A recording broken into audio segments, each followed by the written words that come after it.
I hate to say it. I just don't like Kefla. And a large amount of the fan base agrees with me, but that amount of the fan base is the people that hate Kefla and Kale.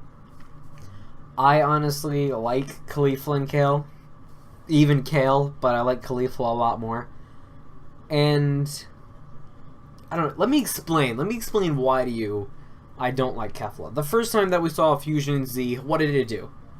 Dominate it. And the next time that we saw a Fusion, which skipping over the movie, the next time that we saw a Fusion, well, actually no, okay, that was not the first time we saw a Fusion. We did see Gotenks.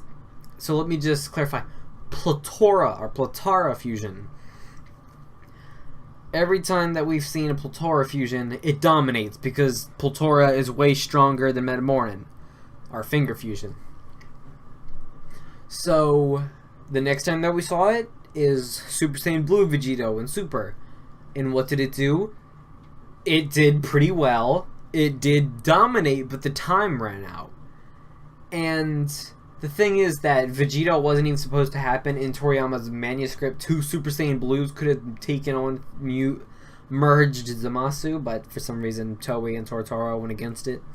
So another thing is, well, not another thing, but I don't know what it is about Kefla. A part of me wants to say that she's cocky and overconfident, but Vegito is also cocky. I wouldn't say that he's overconfident, because you can say in the Boo saga that yes, he was overconfident. You know, he did let his guard down a lot and get absorbed by Boo, but he wanted to. That was his grand plan, is to be absorbed by Boo to get all those people out. You can see that when it was an actual challenge, when he fought Merged Zamasu, that he punched Merged Zamasu in the face when Merged Zamasu was talking. So, yeah, Vegito definitely was not... You could still argue that he was cocky, but he wasn't overconfident.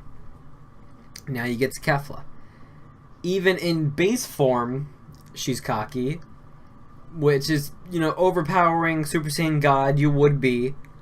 And then, of course, Goku does go blue, and then Ultra Instinct. And then the entire time she's screaming like a little brat about Ultra Instinct being more powerful.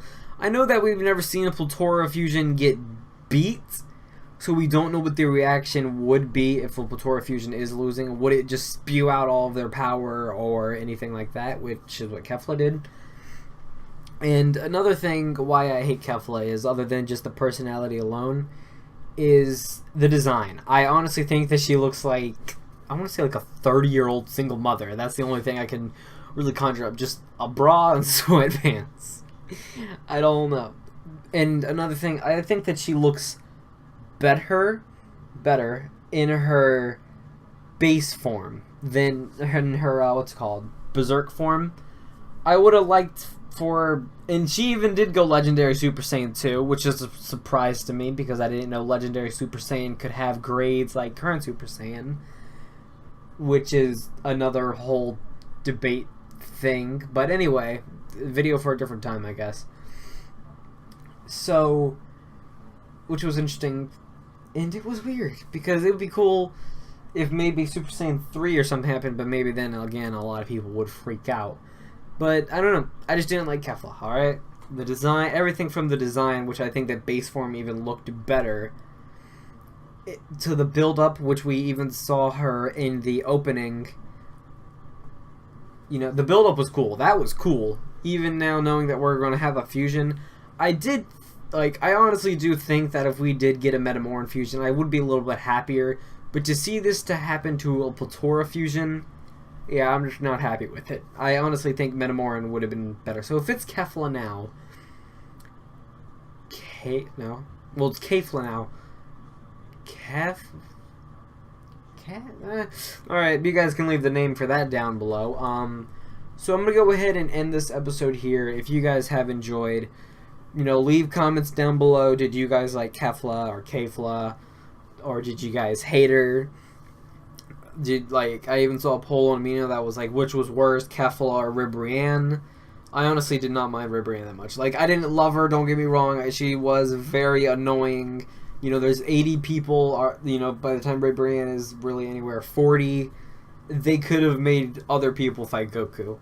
Like I like in the most recent episodes, one of my favorite like fodder characters would be the guy who's constantly changing his modes, change mode battle, change mode speed, something like that. I think is cool. Where it's like, okay, now I'm fast, now I'm powerful. I just hit a table.